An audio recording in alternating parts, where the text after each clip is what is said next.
नमस्कार दोस्तों। आज हम डिस्कस करने जा रहे हैं सीस्विप 3.1 का चैप्टर नंबर 11 के बारे में, जो जिसका नाम है एमएमए वेल्डिंग।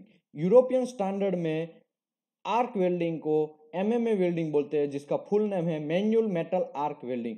अमेरिकन स्टैंडर्ड है, उसमें हम एसएमएडब्ल्यू वेल्डिंग बोलते हैं, और हम लोग आईबीआर में भी उसको आर्क वेल्डिंग या एसएमएडब्ल्यू वेल्डिंग बोलते हैं। अभी तक हमने क्या किया?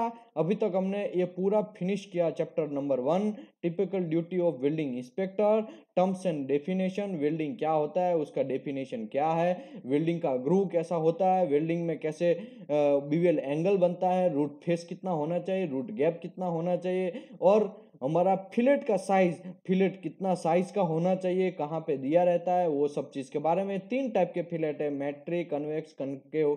वो तीनों टाइप के फिलेट के बारे में पूरा डेप्थ में डिस्कस किया। और इसके बाद हमने डिस्कस किया जिसका चैप्टर नंबर 3, जिसका 40% क्वेश्चन सीस्विप 3.1 में से आता है, 40% क्वेश्चन। और ये चैप्टर और weldability of steel chapter number 17 जो है, उसी में से सबसे ज्यादा क्वेश्चन आते हैं। ये 2 चैप्टर के बारे में भी हमने ज्यादा डेप्थ में डिस्कस किया। उसके बाद हमने डिस्ट्रक्टिव एग्जामिनेशन के बारे में डिस्कस किया। डिस्ट्रक्टिव एग्जामिनेशन में इंपैक्ट टफनेस कैसे करते हैं, टेंसाइल टेस्ट कैसे करते हैं, बैंड टेस्ट कैसे करते हैं, और बैंड टेस्ट का टाइप कितने का है, कितने टाइप का बैंड टेस्ट है, side bend, root bend, face bend और लॉन्जिट्यूडनल बैंड, उसको कैसे कैसे घुमा घुमा के टेस्ट पीस काटते हैं, और वेल्डिंग कैसे उसका डिस्ट्रक्टिव करके चेक किया जाता है, और चेक करने के बाद उसका एक्सेप्टेंस क्राइटेरिया क्या है, वो सब चीज के बारे में डिस्ट्रक्टिव टेस्ट में। उसमें तो हमने हार्डनेस टेस्ट का भी 3 टाइप के हार्डनेस है, Brinell hardness, Rockwell hardness and हमारा विकर हार्डनेस। ये तीनों टाइप का हार्डनेस कहाँ कहाँ पे कौन सा हार्डनेस का रिक्वायरमेंट रहता है, और कैसे हमको हार्डनेस का यूज करना है, उसके बारे में, हार्डनेस मशीन का कैसे यूज करना है, उसके बारे में भी हमने डेप्थ में डिस्कस किया।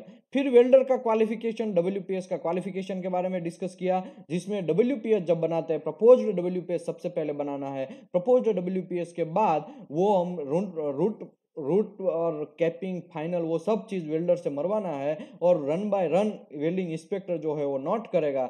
नोट करने के बाद वो सब चीज पीक्यूआर के अंदर लिखेगा, और वो पीक्यूआर का हम मैकेनिकल टेस्ट करवाएंगे। उसमें टेंसाइल, मैक्रो एंड हमारा बैंड टेस्ट, ये तीनों कंपलसरी टेस्ट है। वो तो ने तीनों तो करवाना ही है। अगर क्लाइंट का एक्स्ट्रा रिक्वायरमेंट है तो इंपैक्ट भी करवा सकता है, कोरोजन रेजिस्टेंस करवा सकता है, माइक्रो भी करवा सकता है। वो क्लाइंट के रिक्वायरमेंट के ऊपर डिपेंड है, अगर वो बोलता है तो करना है। लेकिन हम मैंने बोला 3 जो यहाँ पे कोड में लिखा है, 3 टेस्ट तो कंपलसरी करना ही है, टेंसाइल, मैक्रो और बैंड टेस्ट। वो तीनों फिनिश होने के बाद अगर वो एक्सेप्टेंस क्राइटेरिया उसमें एक्सेप्ट होता है, तब वो विल पीक्यूआर के अंदर लिखना है, और वो पीक्यूआर को कन्वर्ट करना है डब्ल्यूपीएस में, और वो डब्ल्यूपीएस फिनिश हो जाएगा। ओके, ये डब्ल्यूपीएस में हमको आरटी और यूटी दोनों में से कोई एक चीज करना है, और एमटी और पीटी दोनों में से कोई एक चीज करना है, और विजुअल एग्जामिनेशन भी कंपलसरी करना है। तो 3 चीज ये करना है, डिस्ट्रक्टिव टेस्ट करना है, उसके बाद ये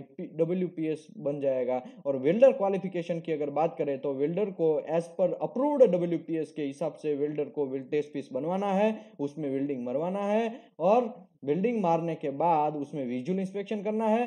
पीटी और एमटी दोनों में से कोई एक, और आरटी और यूटी दोनों में से कोई एक।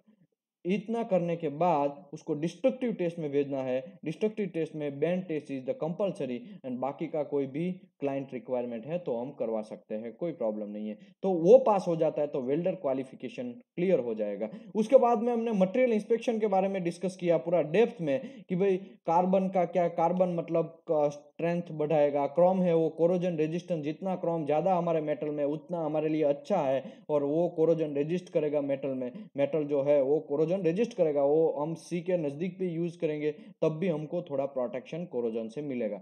लेकिन जितना क्रोम ज्यादा होता है उतना ही कॉस्ट ज्यादा होता है। इसके लिए हमको कॉस्ट के हिसाब से भी देखना पड़ेगा, क्वालिटी के हिसाब से तो हम देखते ही है। और हम लोगों को फॉस्फोरस, सल्फर जो वो इम्प्यूरिटी है वो मेटल में नहीं होगा उतना अच्छा है। लेकिन कितना भी ध्यान रखे, कभी कभी मैन्युफैक्चरर जितना ध्यान रखता है कभी भी वो भी चीज आ जाता है। और हमारा नियोबियम एंड टिटेनियम जो डीओ हमारा ग्रैंड रिफाइनर है, उसको भी कभी कभी हम ऐड किया जाता है। और मैंगनीज है वो टफनेस के लिए, मोली चमड़ी है वो क्रीप रेजिस्टेंस के लिए, वो सब चीज़ का अपना अपना रिक्वायरमेंट है। जैसा हमारा बॉडी है, बॉडी में ब्लड सेल है, वो उसका एक काम है। हमारा ऊपर का चमड़ी है, स्किन है, उसका भी कुछ काम है। हमारे ऊपर हेयर है, वो भी कुछ काम के है, प्रोटेक्शन करते हैं। वैसे कॉपर भी, मटेरियल के अंदर कॉपर थोड़ा डालेंगे तो वो भी मेटल प्रोटेक्ट करेगा। जैसे कि 70S2 में ऊपर हमने देखा होगा कॉपर का थोड़ा लेयर लगता है, उसका रीजन ये है कि रस्टिंग नहीं होने देगा। तो क्रोम, सबका अपना अपना काम है। क्रोम का कोरोजन रेजिस्टेंस, कॉपर का atmospheric protection, phosphorus and sulphur impurity, niobium titanium जो है वो हमारा ग्रैंड रिफाइनर है, एल्यूमिनियम ग्रैंड रिफाइनर है। मैंगनीज टफनेस बढ़ाएगा, जितना मैंगनीज ज़्यादा है उतना ही हमारा मेटल जो है वो लो टफनेस में, लो टेम्परेचर में ज़्यादा काम आएगा। और जहाँ पे हमारे को लो टेम्परेचर रखना है, मेटल गैस का लो टेम्परेचर, जैसे कि चिमनी है, वहाँ पे हम निकल ज़्यादा डालेंगे वो मटेरियल यूज़ करने के टाइम पे, तो वहाँ पे हम लोगों को जो मेटल का टेम्परेचर, लो टेम्परेचर का जो जहाँ पे वर्क होता है वहाँ पे हम निकल ज़्यादा ऐड करते हैं तो फायदा है। तो मैं वो सब चीज़ ऑलरेडी डिस्कस किया है चैप्टर नंबर 7 में। उसके बाद हमने वेल्डिंग सिंबल के बारे में डिस्कस किया। वेल्डिंग सिंबल में बहुत सारा मसला होता है, ड्राइंग में खाली सिंबल दे दिया जाता है और फिर हम चाहते हैं कि कैसा वेल्डिंग मारे, हम भी कंफ्यूज हो जाते हैं। उसी की वजह से यहाँ पे यूरोपियन स्टैंडर्ड के हिसाब से और अमेरिकन सोसाइटी में सिंबल के हिसाब से, अमेरिकन सोसाइटी की अगर बात करें तो AWS 2.4 में थोड़ा बहुत यहाँ पे मैं डिस्कस किया है, और यूरोपियन स्टैंडर्ड 22553 ऐसा करके यूरोपियन स्टैंडर्ड है, उसके बारे में भी सिंबल कैसे होता है, कैसे बनता है, फ्लैग साइन रहता है तो वो क्या मीनिंग है, और वेल्डिंग का राउंड साइन है तो full all around the weld है, स्टिच वेल्ड मानना है तो कैसे प्रेजेंट करना है, और सिमेट्रिकल वेल्ड है उसमें कैसे वेल्डिंग मानना है तो उसका सिंबल कैसे प्रेजेंट करना चाहिए, वो सब चीज़ के बारे में वेल्डिंग सिंबल में हमने पूरा डिस्कस किया। उसके बाद में हमने चैप्टर नंबर 10 में डिस्कस किया इंट्रोडक्शन ऑफ वेल्डिंग प्रोसेस के बारे में, पूरा डेप्थ में डिस्कस किया कि भाई MMA TIG welding, MIG MAG welding और SAW वेल्डिंग में कैसा हमको पोलैरिटी रखना चाहिए, और कांस्टेंट करंट प्रोसेस क्या है, कांस्टेंट वोल्टेज प्रोसेस कौन सा है, और कौन सा वेरिएबल कहाँ पे इफेक्ट होता है, प्रोडक्टिविटी ज़्यादा लाने के लिए क्या करना चाहिए हमको, current upon current divide by electrode area, वो करंट डेंसिटी है, और current density is depend on productivity, तो हमको ये भी ध्यान रखना है, मेटल रेट, ठीक है, तो वो भी हमको ध्यान रखना है। अभी हम आगे बढ़ेंगे चैप्टर नंबर 11 के बारे में, आज पूरा डेप्थ में डिस्कस करेंगे मैनुअल मेटल आर्क वेल्डिंग, जो बहुत इंपॉर्टेंट चीज है जिसके बारे में हम अभी आगे स्टार्ट करते हैं। मैनुअल मेटल आर्क वेल्डिंग, उसको बोलते हैं शील्डेड मेटल आर्क वेल्डिंग भी बोला जाता है। हम लोग generally shielded metal arc welding या फिर उसको खाली आर्क वेल्डिंग बोलते हैं, ठीक है। ये वेल्डिंग इतना अच्छा वेल्डिंग है, अभी तक इतना प्रूव हुआ है, एकदम शानदार वेल्डिंग है। अभी तक ऐसा वेल्डिंग मैं भी नहीं देखा है कि इतना प्रोडक्शन भी उसका अच्छा है, उसका वेल्डेबिलिटी भी अच्छा है, उसका जितना भी तारीफ किया जाए उतना कम है। Manual metal arc welding has invented in Russia इन 1888, 1800 1888 में रशिया में उसका इन्वेंशन हुआ। वो जो इन्वेंशन हुआ उस टाइम पे वो खाली एक बेयर मेटल ही था, बेयर इलेक्ट्रोड मेटल का ही था, उसके ऊपर फ्लक्स नहीं था। लेकिन फ्लक्स की जगह उस टाइम पे वो प्रोटेक्टिंग गैस शील्डिंग, शील्डिंग जो करना है हमको, देखो शील्डिंग इज द कंपलसरी, ठीक है, शील्डिंग तो करना ही है। आप या फ्लक्स से शील्डिंग करो, या आर्गन से शील्डिंग करो, या हीलियम से करो, या CO2 से करो, किसी से भी करो, शील्डिंग तो करना ही पड़ेगा। अगर शील्डिंग नहीं करेंगे तो बहुत बड़ा कांड हो जाएगा। आपका वेल्ड मेटल है वो प्रॉपर साउंडनेस नहीं आएगा, उसमें पोरोसिटी आएगा, क्रैक आने का चांसेस है, बहुत सारा डिसकंटिन्यूटी आने का चांसेस है, बाहर का एटमॉस्फेयर उसमें इफेक्ट करेगा तो ऑक्साइड भी बनने का चांसेस है। तो यहाँ पे मैं बोल रहा हूँ कि क्लियर बात है, आपको प्रोटेक्शन तो करना ही पड़ेगा। लेकिन जब इन्वेंशन हुआ उस टाइम पे खाली बेयर रोड था, तो वहां पे उस टाइम पे प्रोटेक्शन के लिए शील्डिंग गैस यूज किया जाता था, ठीक है, आर्क वेल्डर में, आर्क वेल्डिंग में।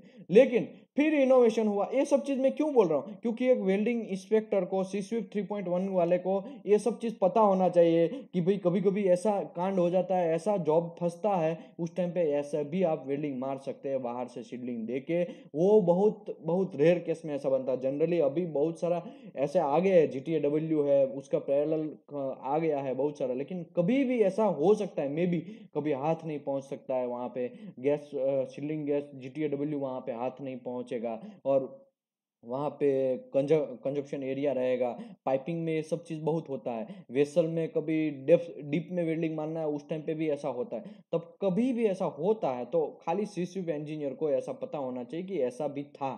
भले ही कोई बात नहीं, लेकिन हमको पुरानी बात तो याद ही रहनी चाहिए कि पहले ऐसा वेल्डिंग इनोवेशन हुआ था और उसमें प्रोटेक्शन के लिए शील्डिंग गैस यूज करते थे एमएमए वेल्डिंग में, शील्डेड मेटल आर्क वेल्डिंग में, ठीक है।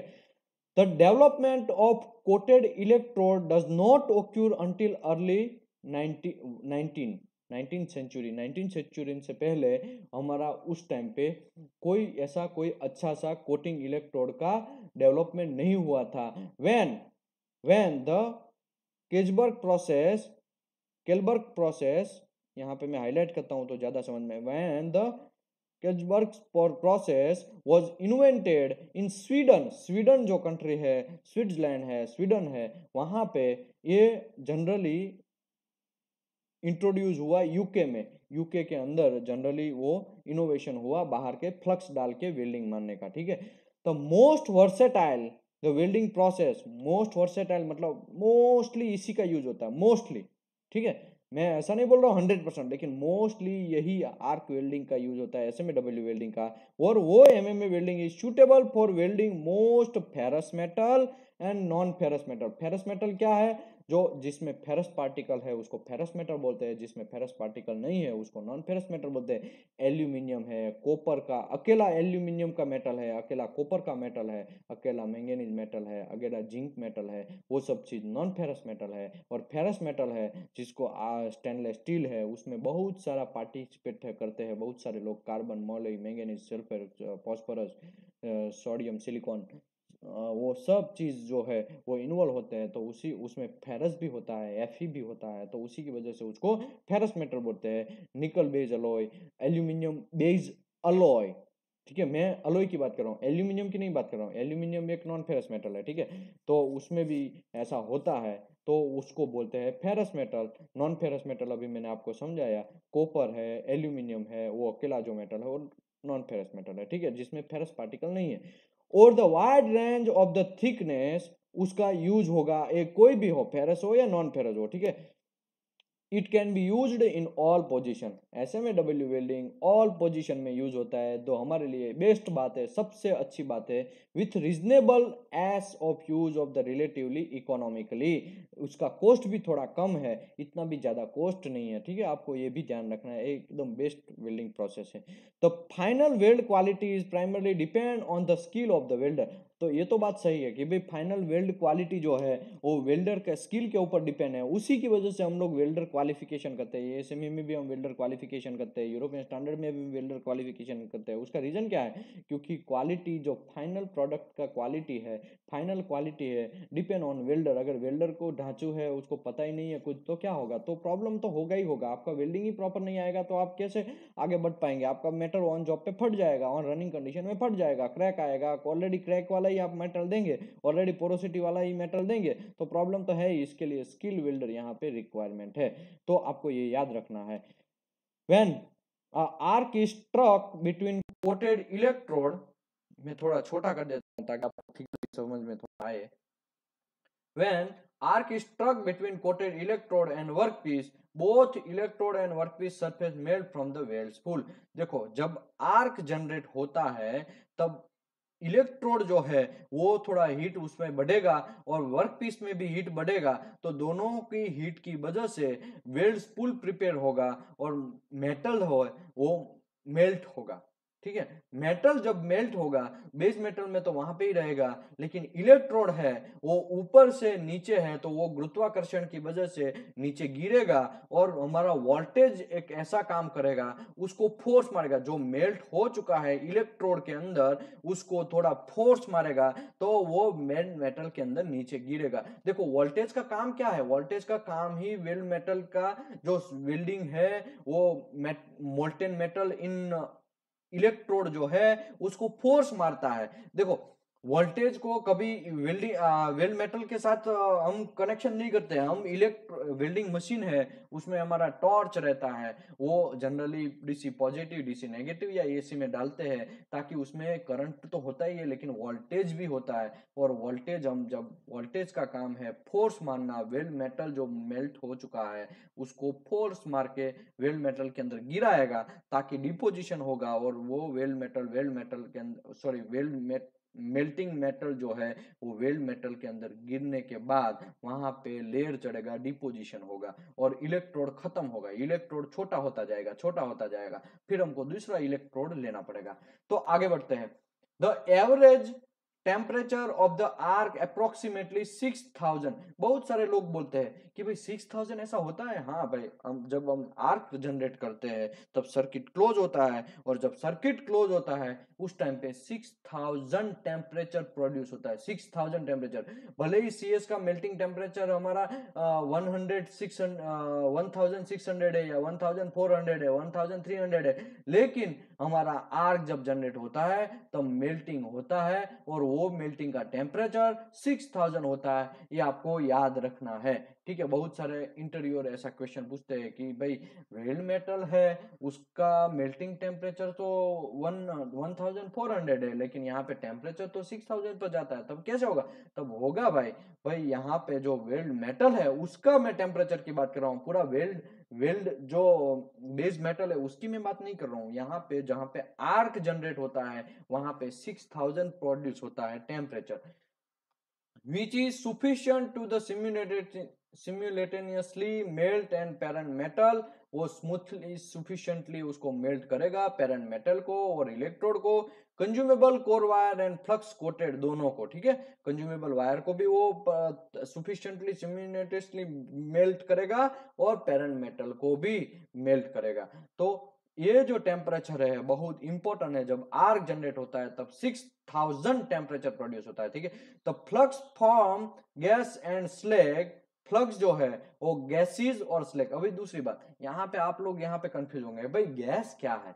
स्लैग तो समझ में आया, लेकिन जब आपको ये याद रखना है कि जब हम फ्लक्स का कोटेड वायर इलेक्ट्रोड यूज करते हैं तो उसमें कुछ चीज, पोटेशियम है, सेल्यूलोज है, वो कुछ चीज उसमें डाला जाता है ताकि थोड़ा गैस भी प्रोड्यूस हो। आपने देखा हो व्हाइट कलर का धुआं निकलता है, वो व्हाइट कलर का धुआं यूं ही नहीं निकलता, वो हमको नहीं चाहिए इसी की वजह से नहीं, ये चाहिए, व्हाइट धुआं हमको चाहिए बाहर का एटमोस्फियर से, वो जो वेल मेटल स्पूल है उसको प्रोटेक्ट करने के लिए वो धुआं भी चाहिए, तो उसी को बोलते हैं गैस। तो वो गैस जब प्रोड्यूस होगा तो वो भी थोड़ा बहुत शील्डिंग का काम करेगा। यहाँ पे देखा gaseous shield, gaseous shield actually slag होता है, तो स्लेग तो शील्डिंग का काम करता ही है, लेकिन गैस भी थोड़ा बहुत जनरेट होता है व्हाइट व्हाइट कलर का, और उसी को बोलते हैं गैस शील्डेड। तो वो सब चीज किस में रहता है? वो हमारा फ्लक्स का इलेक्ट्रोड, जो फ्लक्स वाला है इलेक्ट्रोड, वो फ्लक्स के अंदर ही रहता है। जैसे ही टेम्परेचर ज्यादा होता है तो वो गैसेस फॉर्म में बाहर निकलना स्टार्ट होता है। तो आपको ये क्लियर, एक डेप्थ फंडा याद रखना चाहिए। अगर बहुत सारे लोग बोलते हैं कि भाई यार स्लैग है, यार स्लैग तो ऊपर वेल्डिंग मेटल के ऊपर रख जाएगा, लेकिन ये गैस क्यों आता है? तो गैस भी हमको चाहिए, हमको नहीं चाहिए ऐसा नहीं है। कभी कभी लोग बोलते हैं यार क्या यार आर्क वेल्डिंग मारते हैं तो बहुत गैस खाते हैं, लेकिन वो ठीक है गैस खाते हैं, वो सेफ्टी के लिए तो हानिकारक है ही, लेकिन वो गैस वेल्ड मेटल के लिए चाहिए। विच प्रोटेक्ट, देखो the flux form the gas and slag, दोनों फॉर्म में आएगा फ्लक्स, और विच protect the well spool from the oxygen and nitrogen surrounding the atmosphere. बाहर से एटमोस्फियर से यहाँ पे ऑक्सीजन को और नाइट्रोजन को नहीं घुसने देगा। अगर वो दोनों घुस जाएंगे तो पोरोसिटी आएगा, क्रैक आएगा, बहुत सारा कांड हो जाएगा हमारे वेल मेटल में। उसी की वजह से यहाँ पे स्लैग और गैसेस का ये प्रोटेक्ट करने का काम है। मेटल स्लैग सॉलिडिफाइड, मेटल जो स्लेग है वो सॉलिडिफिकेशन होगा, कूल्ड, कोल, कूल्स मतलब कोल होगा, ठीक है। आपने देखा होगा जो स्लेग है ऊपर में पपड़ी बन जाता है, वेल्ड मेटल के ऊपर पपड़ी एकदम अच्छी तरह से स्मूथ पपड़ी बन जाता है, तो वो भी अच्छा है। और must chipped off the weld bead once the weld run is completed before the next weld pass deposited. यहाँ पे देखो, जब वेल्ड मेटल वेल्डिंग मारते हैं हम, जब इलेक्ट्रोड को मूविंग करके वेल्डिंग मारते हैं उस टाइम पे जो स्लैग है वो सॉलिडिफिकेशन होता है, वो वेल्ड मेटल के ऊपर बैठ जाता है और वो कूल भी होता है, और उसको चिप करके बीड, वेल्ड बीड को प्रॉपर करना पड़ेगा, रन बाय रन उसको क्लीन करना पड़ेगा। रन बाय रन अगर क्लीन नहीं करेंगे तो स्लैग वेल्ड मेटल के अंदर ही घुसा रहेगा, और ऊपर से हम दूसरा पास मार देंगे तो फिर क्या होगा, स्लैग जो है वो क्या करेगा, हमारा बॉन्डिंग प्रॉपर नहीं होने देगा, वेल्ड मेटल को, weld metal to weld metal को, या weld metal to base metal को, और बॉन्डिंग प्रॉपर नहीं होने देगा तो वहां पे ऑन जॉब रनिंग कंडीशन में मे बी यहाँ पे क्रैक आएगा, ब्लास्ट होने का चांसेस है, और आपका वेल्डिंग पुअर होने का चांसेस है। तो आपको वेल्ड मेटल प्रॉपर लाने के लिए हर पास बाय पास आपको वेल्ड मेटल को क्लियर करना चाहिए। अगर क्लियर नहीं किया तो biggest problem. The process allow only short length of the weld to be produced before the new electrode need to be insert of the holder। तो ये आपको याद रखना है कि भाई कभी कभी क्या है, इलेक्ट्रोड तो छोटा है, जैसे ही खत्म हो जाएगा तब तो वो छोटा ही वेल्डिंग मारा है, एक 100 mm ही इलेक्ट्रोड वेल्डिंग मारता है, ठीक है। तो 2.5 का इलेक्ट्रोड 100 से लेके आप जाएंगे ज्यादा से ज्यादा 150 तक जाएगा, लेकिन फिर आपको दूसरा इलेक्ट्रोड लेना पड़ता है। वो इसका एक लिमिटेशन है, ये भाई इलेक्ट्रोड छोटे रहते हैं तो फिर हमको स्टार्ट एंड एंड ज्यादा इलेक्ट्रोड बार बार लेना पड़ता है, बार बार वेल्डिंग फिनिश हो जाता है। लेकिन एसडब्ल्यू में ऐसा नहीं है। एसडब्ल्यू में तो क्या होता है, वेल्ड मेटल स्पूल है, उसमें तो फिलर डालने का जरूरत नहीं है, ऑटोमेटिकली वो राउंड घूमता रहेगा, फिलर मेटल आता रहेगा, राउंड घूमता रहेगा, ऐसा है। यहाँ पे आर्क वेल्डिंग में एक थोड़ा प्रॉब्लम है कि धीरे प्रोसेस है, उसमें हमको इलेक्ट्रोड बदलना पड़ता है बार बार, ठीक है। यहाँ पे देखिए अच्छा सा एंगल दिखाया है कि इलेक्ट्रोड एंगल जो है वो वेल्डर को 75 से 82 हॉरिजॉन्टल पोजीशन जब मारता है, हॉरिजॉन्टल में मतलब फ्लैट पोजीशन में हॉरिजॉन्टल के साथ 75 से 80 डिग्री रहना चाहिए। ये कंज्यूमेबल इलेक्ट्रोड है, ऊपर जो है ये दिखाया है वो कंज्यूमेबल इलेक्ट्रोड है। और मैं यहाँ पे कर्सर ड्रॉ कर रहा हूँ, ये जो है ब्लैकिस्ट कलर का, थोड़ा बहुत ब्लैकिस्ट, वो जो है दोनों साइड पे फ्लक्स लगाया हुआ है, ठीक है।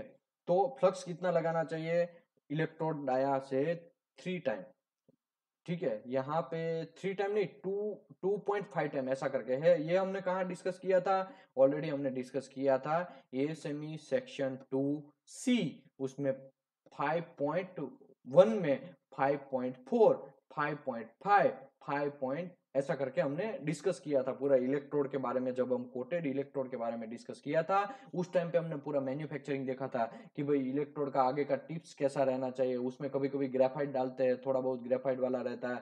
पीछे का टिप्स थोड़ा होल्डर पकड़ने के लिए उसको ओपन रखते हैं, और वो पीछे का कितना रहना चाहिए, 65 तक रहना चाहिए, 30 से 65 तक। और उसका वीविंग जो है वो 3 टाइम्स ऑफ करना चाहिए, वो भी थोड़ा बहुत उसका रेफरेंस वहां पे लिखा है। लेकिन विविंग के बारे में अगर बात करें तो क्यू सेक्शन 9 QW409.1 में लिखा है, उसमें 3 फॉर्मूला दिया है, उसमें बी नंबर का फॉर्मूला है, वो विविंग का फॉर्मूला है, heat input is equal to weaving into thickness. तो विविंग वहां पे कितना करना चाहिए उसके बारे में है। और नॉन मैंडेटरी अपेंडिक्स एच है, वहां पे भी हमने पूरा डेप्थ में डिस्कस किया था ऑलरेडी, तो मुझे यहाँ पे ज्यादा उसमें पढ़ना नहीं है। मैं आपको इतना जरूर कहेगा कि यहाँ पे कंज्यूमेबल ए इलेक्ट्रोड है, यहाँ पे डायरेक्शन से मार रहा वेल्डर जो है वो आगे का डायरेक्शन दिखाया, वो नीचे का पेरेंट मेटल है।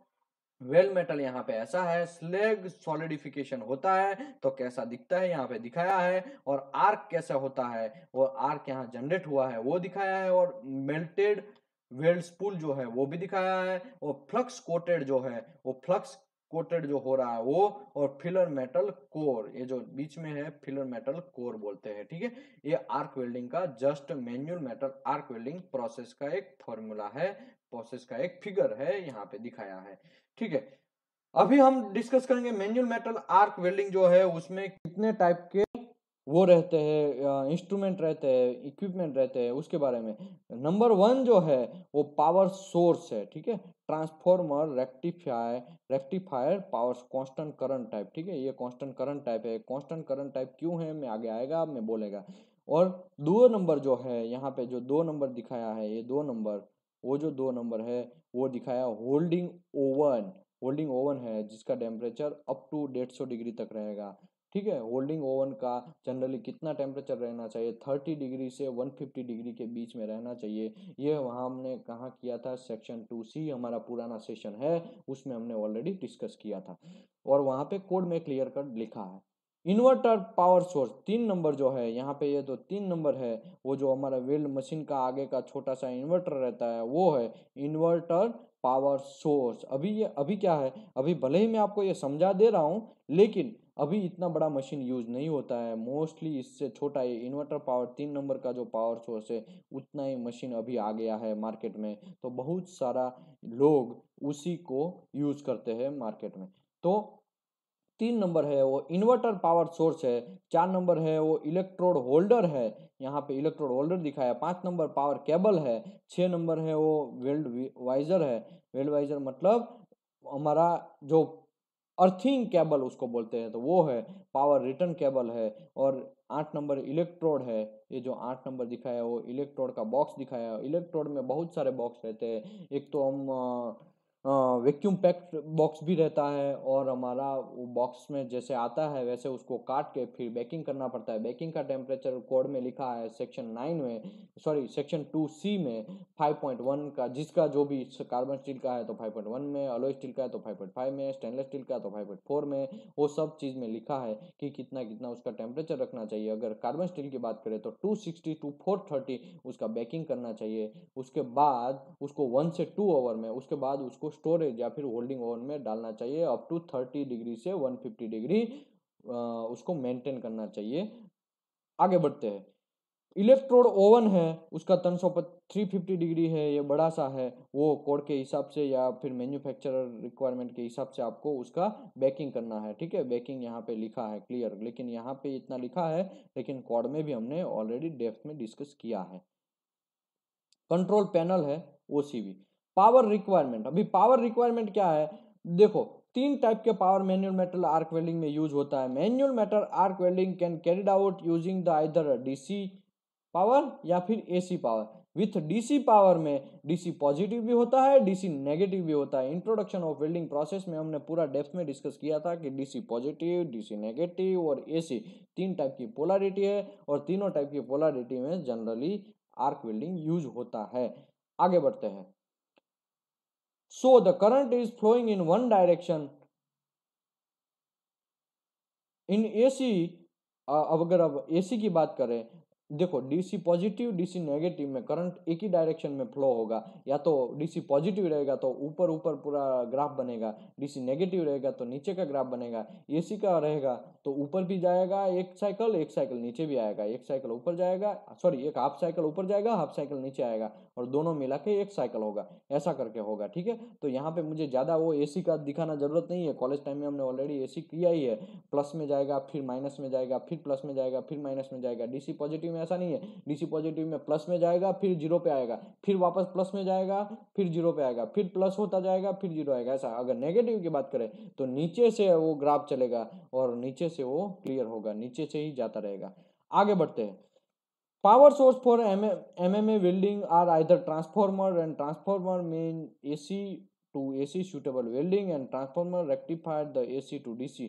देखो ट्रांसफार्मर यूज करने का फायदा ये है कि अगर एसी में जनरेट होता है पावर तो एसी का एसी में भी रख सकता है ट्रांसफार्मर, और एसी का डीसी में भी वो कन्वर्ट करता है, तो अच्छी बात है। कभी कभी डीजल इंजन और पेट्रोल इंजन भी जनरेट करते हैं पावर सोर्स, तो हमको यहाँ पे कोई दिक्कत नहीं होना चाहिए। यहाँ पे एक क्वेश्चन आने का चांसेस है, मैं आपको बोलता हूँ, देखो विच रेक्टिफाई द, यहाँ से नहीं यहाँ से आएगा, डीजल और petrol driven generator prefer the site work. ये जो है इतना मैं हाईलाइट किया है, वो क्वेश्चन आएगा, आपको याद ही रखना है। ठीक है, कैसे याद रखना है वो आपके ऊपर डिपेंड है, लेकिन जनरली साइट वर्क में डीजल या पेट्रोल ड्राइवन जनरेटर का वहाँ पे इलेक्ट्रिसिटी होने का चांसेस बहुत कम है। जहाँ पे इलेक्ट्रिसिटी नहीं है वहाँ पे हम डीजल इंजन या फिर पेट्रोल इंजन का जनरेटर यूज करेंगे, और उसी को इन्वर्टर के साथ कनेक्शन करके फिर हम पावर सोर्स को यूज करके आर्क वेल्डिंग स्टार्ट करेंगे। For MMA welding power source with a constant current dropping output must be used। dropping output मतलब कि जो SMA वेल्डिंग है वो कांस्टेंट करंट प्रोसेस है। ठीक है, कांस्टेंट वोल्टेज प्रोसेस नहीं है। कांस्टेंट करंट प्रोसेस मतलब ये हुआ, आपका जो वेल्ड बेस मेटल है वो, जहां पे हमको वेल्डिंग मानना है वो, और हमारा टॉर्च, वो दोनों का डिस्टेंस अगर फिक्स रहता है तो उसी को बोलते हैं कांस्टेंट वोल्टेज प्रोसेस। लेकिन वेल्डर क्या करता है, डिस्टेंस फिक्स नहीं रखता है, वो अप एंड डाउन होता रहता है। एक्चुअली डिस्टेंस हमको आर्क वेल्डिंग में 2 से लेके 8 mm तक होना चाहिए डिस्टेंस हमारा, लेकिन उतना नहीं होता है। जनरली वेल्डर जो है उतना मेंटेन करना मुश्किल होता है, सभी किसी के लिए भी इतना करना मुश्किल होता है। उसी की वजह से पावर सोर्स ही ऐसा बना दिया गया है कि वो ऑटोमेटिकली अगर डिस्टेंस कम होगा वो उसका ये बेस मेटल टू इलेक्ट्रोड का, तो वो वोल्टेज कम हो जाएगा, फोर्स कम लगाएगा। अगर वो डिस्टेंस बढ़ जाएगा तो वोल्टेज ज़्यादा बढ़ेगा और फोर्स ज़्यादा बढ़ाएगा, लेकिन करंट तो कांस्टेंट ही रहेगा। ठीक है, तो यहाँ पे आपको उसी को बोलते हैं ड्रूपिंग कैरेक्टरिस्टिक। यहाँ पे already introduction of welding process में हमने ये सब चीज़ करवाया है। पावर सोर्स मस्ट प्रोवाइड, क्या प्रोवाइड होना चाहिए? Open circuit voltage initial arc and between 15 to 19। अगर OCV circuit open circuit voltage नहीं रखेंगे तो शॉक लगने का चांसेस है। इसी के लिए कोई भी पावर सोर्स हो उसमें ओसीवी होना ही चाहिए। अगर जैसे ही 100 से ज़्यादा वोल्टेज बढ़ेगा हमको शॉक लगना स्टार्ट होगा। हम वो कभी कभी देखा होगा आपने, वेल्डर है या वेल्डिंग इंजीनियर है या कोई भी वहां से निकलता है तो वेल्डिंग मशीन के ऊपर हाथ रख के निकलता है या कभी हाथ डालता है, हाथ टच हो जाता है, तो उसमें शॉक आने का चांसेस नहीं है, क्योंकि शॉक नहीं आता है। क्यों? क्योंकि सभी पावर सोर्स जो बनाए गए हैं वो ओपन सर्किट वोल्टेज उसका 50 से 90 रखा है कि वोल्टेज ही बढ़े ना। वोल्टेज अगर बढ़ जाएगा तभी शॉक लगेगा, लेकिन यहाँ पे वोल्टेज को कंट्रोल कर दिया जाता है, उसकी सर्किट में से ही कंट्रोल कर दिया जाता है। इसी की वजह से यहाँ पे ओसीवी सभी पावर सोर्स को रहना ही चाहिए। अगर ओसीवी नहीं है तो हमको शॉक लगेगा। कभी कभी देखा होगा कि मुझे अर्थिंग आया, ऐसा लोग बोलते हैं, पता है ओल्ड मशीन जो है उसमें ज़्यादा दिक्कत होता है, अरे यार मुझे सर इसमें अर्थिंग आता है, ऐसा कभी वेल्डर कंप्लेन करता है आपको, तो उसका मतलब ये हुआ कि उसका जो ओसीवी वोल्टेज है उसमें कुछ कांड हो गया, उसमें प्रॉब्लम हो गया, उसको रिपेयर करने डालना चाहिए, वो मशीन यूज नहीं करना चाहिए। आगे बढ़ते हैं। Welding voltage to maintain the arc during welding between 20 to 30 watt. Generally जब हम वेल्डिंग मारते हैं आर्क वेल्डिंग, और 20 से 30 वॉट रखना चाहिए ताकि अच्छी तरह से प्रॉपर तरीके से हम वेल्डिंग मार सके और फोर्स भी बराबर तरीके से वो वोल्टेज आएगा और उसके हिसाब से वेल्डिंग अच्छे तरह से स्मूथ रहेगा।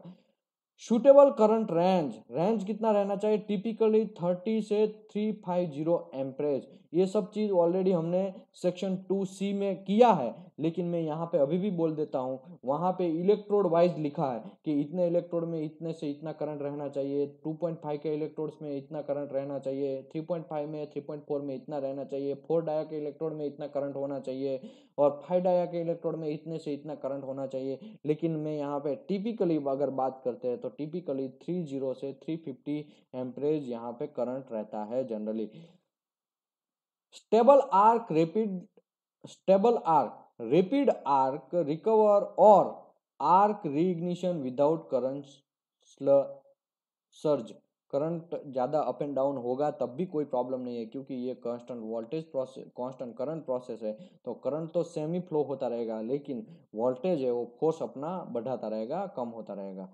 Constant welding current, constant welding current process इसको इसके लिए बोलते हैं, द आर्क लेंथ में change during welding but constant electrode burn of rate welding penetration characteristic must be maintain during welding. मैं अभी ऊपर आपको बोला कि कांस्टेंट करंट प्रोसेस होता है, उसका रीजन क्या है, तो कि जो आर्क लेंथ है वो शायद चेंज भी होगा, क्योंकि वेल्डर सीधा तो वेल्डिंग मारता नहीं है। वेल्डर अगर सीधा मारता भी है तब भी उसका जो मेंटेन जो डिस्टेंस रहना चाहिए, यहाँ पे जो फिगर दिखाया है वो मेंटेन डिस्टेंस, यहाँ पे ये जो मैं बात कर रहा हूँ ये वर्कपीस हो गया, ये पूरा पाइप है वो वर्कपीस हो गया, ये इलेक्ट्रोड हो गया। ठीक है, यहाँ पे ये जो आर्क जनरेट होता है उसी के अंदर ये जो है वो और इलेक्ट्रोड का पहला वाला टिप है वो दोनों के बीच में अंतर जो है वो डिस्टेंस है वो 2 से 8 mm टिपिकली होता है। वो मेंटेन करना वेल्डर को बहुत इंपॉर्टेंट है। अगर वो मेंटेन नहीं करते तो वेल्डिंग प्रॉपर नहीं आएगा, तो उसी की वजह से मेंटेन नहीं होता है, मैन्युअली ये मारता है। इसी की वजह से यहाँ पे कांस्टेंट करंट प्रोसेस बोलते हैं। अगर वो मेंटेन होता है, जैसे कि एसएडब्ल्यू वेल्डिंग में ऐसा नहीं है। एसएडब्ल्यू वेल्डिंग में तो ऊपर से टॉर्च फिक्स कर देते हैं, तो वहाँ पे डिस्टेंस तो फिक्स ही रहता है, फिर भले ही वो welding slide up and down होगा, सॉरी स्लाइड से चलेगा वेल्डिंग मशीन कोई रोलर के ऊपर या फिर पाइप घूमता रहेगा, हमारा स्लाइडर ऊपर से टॉर्च फिक्स रहेगा लेकिन डिस्टेंस मेंटेन रहेगा, उसी की वजह से उसको बोलते हैं कांस्टेंट वोल्टेज प्रोसेस। वहां पे वोल्टेज चेंज करने का जरूरत नहीं है, वहां पे करंट चेंज होगा, लेकिन यहाँ पे करंट कांस्टेंट होगा, वोल्टेज चेंज होगा। वेल्डिंग वेरिएबल, जितना भी हम वेल्डिंग डिस्कस करते हैं उसी में हमको पूरा करंट डिस्कस करना है, वोल्टेज डिस्कस करना है, ट्रैवल स्पीड डिस्कस करना है, polarity and type of electrode affected heat affected zone, वो सब चीज के बारे में हमको डेप्थ में डिस्कस करना है। तो सबसे पहला वेरिएबल है करंट, ठीक है। The flow of electrode through the circuit is the welding current measure in amperage. The flow of electron, electron का जो हमने एक फिजिक्स जो आता था 12th साइंस में, वो जो लोग 12th साइंस किए हैं, जो लोग डिप्लोमा किया है, उसको ज़्यादा ये समझ में आएगा कि भाई जो करंट फ्लो होता है तो वो फ्लो हम मेजर करते हैं, current flow divide by second, उसी को बोलते हैं करंट। वो जो करंट प्रोड्यूस हुआ उसको हम मेजर करते हैं एम्परेज में, और जो एम्परेज है, एम्पियर, उसको बोलते हैं एम्पियर या एम्परेज। एम्परेज मतलब उसका यूनिट है, ठीक है। उसको amperage controls burn of rate depth of penetration, मतलब जो करंट है वो कंट्रोल करेगा बर्न ऑफ रेट, कितना जलेगा कितना नहीं जलेगा, वो किसके ऊपर डिपेंड रहेगा, करंट के ऊपर, एम्परेज के ऊपर। एम्परेज ज्यादा है तो ज्यादा जलेगा, कम है तो कम जलेगा, ज्यादा है तो ज्यादा बर्न ऑफ रेट मिलेगा, कम है तो कम बर्न ऑफ रेट मिलेगा। डेप्थ ऑफ पेनिट्रेशन, अगर करंट ज्यादा है तो पेनिट्रेशन ज्यादा मिलेगा, करंट कम है तो पेनिट्रेशन कम मिलेगा, ठीक है। Welding current level is determined by the size of electrode. Welding current determined by the size of electrode. अगर वेल्डिंग करंट में किसके ऊपर डिपेंड है, वेल्डर इलेक्ट्रोड के साइज के ऊपर। अगर इलेक्ट्रोड का साइज बड़ा है तो आपका ज्यादा करंट लेना पड़ेगा उसको जलाने के लिए। अगर इलेक्ट्रोड का साइज कम है, मतलब 2.4 का इलेक्ट्रोड है या 3.2 का इलेक्ट्रोड है, उसमें कम इलेक्ट्रोड लेना पड़ेगा। लेकिन 4 डाया का इलेक्ट्रोड, 5 डाया का इलेक्ट्रोड, 6 डाया का इलेक्ट्रोड है तो आपको करंट जनरली ज्यादा लेना पड़ेगा और आपको जलाने के लिए ज्यादा लेना पड़ेगा। और manufacturer recommended normally operating range of current, operating range generally हम 3 डाया का और 2 डाया का ज्यादातर यूज करते हैं इलेक्ट्रोड, तो उसी से हमको मैन्युफैक्चरर भी वही रिकमेंडेशन करेगा, उसी के हिसाब से रखना चाहिए। मैन्युफैक्चरर अगर बोलता है कि 2.5 इलेक्ट्रोड है उसमें 80 करंट लेना चाहिए, लेकिन कोड में 50 लिखा है, तो आपको क्या फॉलो करना है, आपको सबसे पहला मैन्युफैक्चरर को फॉलो करना है, बाद में आपको कोड फॉलो करना है, ठीक है।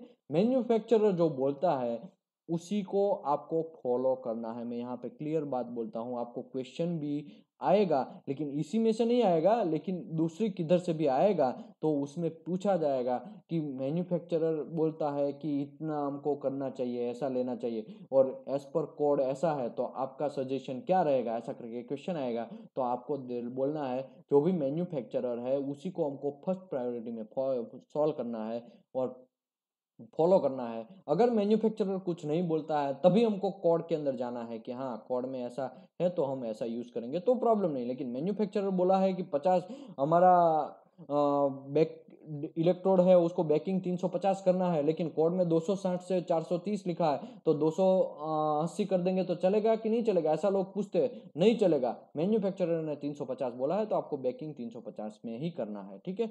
तो आपको ये ध्यान रखना है।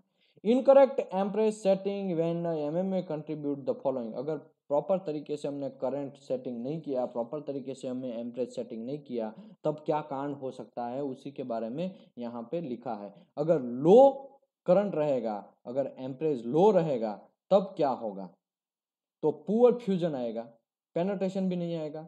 वो तो सही बात है, पेनिट्रेशन प्रॉपर तरीके से नहीं आएगा क्योंकि फ्यूज ही नहीं होगा, अंदर तक वेल्डिंग घुसेगा ही नहीं, क्योंकि करंट लो है। करंट लो है तो जैसे ही हम वेल्ड मेटल का वेल्डिंग मारेंगे तुरंत वो इलेक्ट्रोड से नीचे थोड़ा सा भी गिरेगा तो तुरंत वो मेल्ट हो जाएगा, और मेल्ट होकर सॉलिडिफिकेशन हो जाएगा, तो वो डीप तक जाएगा ही नहीं। जब सॉलिडिफिकेशन ज्यादा रहेगा, टेम्परेचर ज्यादा रहेगा, तभी वो धीरे धीरे अंदर उतरेगा ना पानी की तरह। लेकिन अगर करंट ही कम है तो मेल्ट तो होगा इलेक्ट्रोड, इलेक्ट्रोड में हीट की वजह से मेल्ट तो होगा, जैसे ही वेल मेटल में गिरेगा तुरंत वो वहां पे जहां पे गिरता है वहां पे ही सॉलिडिफिकेशन हो जाएगा, थोड़ा भी फैलेगा नहीं। उसी की वजह से यहाँ लिखा है पुअर फ्यूजन और पेनिट्रेशन भी कम। इरेग्युलर वेल्ड बिल्ड शेप में वैसे ही आपको बोला कि आप जैसे ही वेल्ड मेटल का नीचे गिरेगा तुरंत सॉलिडिफिकेशन हो जाएगा, तो वो थोड़ा फैलेगा नहीं। जैसे हमको फैलाना चाहिए वैसे फैलेगा नहीं, इसके लिए यहाँ पे बीड जो है वो भी इरेग्युलर बन जाएगा, वो जो इरेग्युलर वेल बीड बन जाएगा। स्लेग इंक्लूजन अनस्टेबल आर्क, देखो देखो स्लेग इंक्लूजन भी आने का चांस है। कैसे? क्योंकि जब अब वेल्डर वेल्डिंग मारता है तब करंट स्लो लो है, तब वेल्डर जैसे ही वेल्ड मेटल के अंदर गिरेगा, जहां से गिरेगा वहां पे स्लेग भी अंदर घुसेगा, क्योंकि तुरंत सॉलिडिफिकेशन, स्लेग को बाहर निकलने का वो टाइम ही नहीं देगा। वेल्ड मेटल के अंदर स्लेग है, ठीक है, हम लोगों को पता है कि भाई इलेक्ट्रोड जलता है तो स्लेग के साथ जलता है, स्लेग भी अंदर जाएगा और आयरन जो पाउडर या जो भी है हमारा फिलर है उसका जो मेटल है वो जल के भी अंदर जाएगा। जैसे ही नीचे गिरेगा तुरंत सॉलिडिफिकेशन हो जाएगा। स्लेग को तो थोड़ा बाहर निकलने का सेकंड का कुछ पार्ट तो देना पड़ेगा ना, वही नहीं मिलेगा तो स्लेग बाहर निकल ही नहीं पाएगा, तुरंत अंदर स्लेग के साथ ही वो सॉलिडिफिकेशन हो जाएगा। तो उसी की वजह से स्लेग इंक्लूजन आने का चांस है। अनस्टेबल आर्क, तो कभी कभी क्या होता है इतना करंट लो हो जाएगा कि आपका मेल्ट ही नहीं होगा, इलेक्ट्रोड जो है वो मेल्ट नहीं होगा, और मेल्ट होगा तब भी वो जनरली बंद होगा स्टार्ट होगा तो बंद होगा। आपने देखा होगा कि बहुत सारे वेल्डर जो है वो इलेक्ट्रोड को मारते हैं वेल्ड मेटल के ऊपर और जलता नहीं है, बहुत ट्राई करते हैं जलता नहीं है, फिर जलता है, फिर थोड़ी देर बाद बंद हो जाता है, फिर उसको बोलते हैं अनस्टेबल आर्क। प्रॉपर तरीके से एक बार इलेक्ट्रोड को वेल्ड मेटल के साथ टच किया तुरंत आर्क स्टार्ट हो जाएगा और फिर आर्क ऐसे ही रहेगा, वेल्डर वेल्डिंग मारता जाए, उसी को बोलते हैं स्टेबल आर्क। लेकिन यहाँ पे वेल्डर क्या करेगा, मारेगा फिर भी नहीं होगा आर्क जनरेट। अगर आर्क जनरेट भी होगा तब थोड़ी देर रहेगा फिर बंद हो जाएगा, फिर वेल्डर मारता जाएगा, फिर वो, तो उसी का मतलब हो गया अनस्टेबल आर्क। तो अनस्टेबल आर्क का भी कांड हो जाएगा, वो भी प्रॉब्लम है। आर स्टम्बल, आर स्टम्बल मतलब बंद होना स्टार्ट होना, बंद होना स्टार्ट होना, वो भी एक कांड हो जाएगा। और पोरोसिटी भी आने का चांस है बाहर। देखो जैसे ही आर्क बंद होगा फिर स्टार्ट होगा फिर बंद होगा, उसके बीच में जो टाइम मिला एटमोस्फियर, तुरंत देखो जैसे ही आर्क चालू हुआ फिर बंद हो गया आर्क, फिर वापस चालू होता है, तो वो दोनों के बीच में एटमोस्फियर को टाइम मिल जाएगा वहां पे अंदर एयर घुसने के लिए, तो वो तुरंत एयर घुस जाएगा तो पोरोसिटी आ जाएगा। तो ये भी एक मसला है, क्योंकि आर्क जनरेट होगा तो स्लेग जो है वो प्रोटेक्ट करेगा, लेकिन आर्क बंद हो जाता है फिर स्टार्ट होता है बंद हो जाता है, उसी के बीच में एटमोस्फियर को टाइम मिल जाएगा वेल्ड मेटल के पास आने का और वहां पे पोरोसिटी का आने का चांसेस है। इसके लिए यहाँ पे मैं ज़्यादा नहीं समझा रहा हूँ, ऑलरेडी मैं डेप्थ में पार्ट चैप्टर नंबर 3 में ऑलरेडी समझाया है, लेकिन यहाँ पे ये बात क्लियर है कि पोरोसिटी आएगा। ठीक है, कैसे आएगा मैं प्रैक्टिकल अभी आपको समझाया। Potential arc strike, arc strike भी होने का, मैं आपको बोला ना वेल्डर जो है ठाक ठाक ठाक ऐसा करके वेल मेटल के ऊपर बहुत बार मारता है इलेक्ट्रोड को, तो उसी की वजह से जब जलेगा तो वेल्डर जो है वो कंफ्यूज हो जाएगा कि हमको तुरंत ग्रूव के अंदर लाना स्टार्ट करेगा वेल्ड मेटल को, क्योंकि वो जब मारेगा तो ग्रूव के एग्जैक्ट ऊपर तो नहीं मारेगा ना, जहां पे वेल्डिंग लगाना है वहां पे मारेगा और वहां पे आर्क जनरेट होगा तो आर्क स्ट्राइक नहीं आने का चांसेस कम है। लेकिन वो मारेगा तो अगल बगल में थोड़ा बहुत लगेगा वो इलेक्ट्रोड और अगल बगल में लगेगा तो वहां आर्क स्ट्राइक होगा, और उसी की वजह से arc strike is the biggest problem, वहां पे हार्डनेस बढ़ जाता है और आर्क स्ट्राइक सबसे बड़ा इनेमी है एसएमएडब्ल्यू वेल्डिंग का। लेकिन यहाँ पे क्या होता है, बहुत सारे लोग मैं देखा है बहुत सारी कंट्री में कि गल्फ कंट्री में तो आर्क स्टैक है, उस लिटरली ग्राइंडिंग से ही उसको रिमूव करना, उसके पास कोई ऑप्शन नहीं। एक भी थोड़ा भी आर्क स्टैक देख लिया तो क्या कांड हो जाएगा, टीपीआई आपके ऊपर एक्शन ले लेगा और आपके ऊपर एनसी डाल देगा। आप उसमें कुछ भी कॉम्प्रोमाइज नहीं, आप उसके साथ वर्बली भी फाइट नहीं कर सकते, कुछ नहीं। Arc is the best problem, biggest problem. ठीक है, और मैं बहुत सारी कंपनी में देखा है कि वहां पे आर्क स्टैक रहता है ना, तो वो क्या करते हैं, एक पोछा लेता है, पोछा लेते हैं उससे पोछ देते हैं या फिर हाथ से थोड़ा हटा देते हैं तो ब्लैकिश निकल जाए, किसी को पता ना चले, दूर से भी कि लोगों को पता ना चले यहाँ पे आर्क स्टैक हुआ है। तो ये सब गलत बात है, वहां पे आर्क स्टैक होता है तो आपको ग्राइंडिंग से ही रिमूव करना चाहिए, कंपलसरी बात है। लेकिन ये आपका हमारा बेड प्रैक्टिस की वजह से हम लोग अभी पीछे रह गए, तो हम लोगों को इम्प्रूव करना है ये सब चीज। अगर एम्प्रेस टू हाई, ये सब चीज हमने डिस्कस किया, क्या क्या डिसकंटिन्यूटी आएगा एम्प्रेस लो रहता है तो। लेकिन हमारा अगर एम्प्रेस हाई होता है तब भी क्या कांड होता है, अगर हाई होता है तो पेनिट्रेशन ज्यादा आ जाएगा। हमने देखा एएसएमई सेक्शन एएसएमई B30 1.3 में पार्ट 1 जो fabrication erection and examination inspection and उसमें हमने ऑलरेडी डिस्कस किया।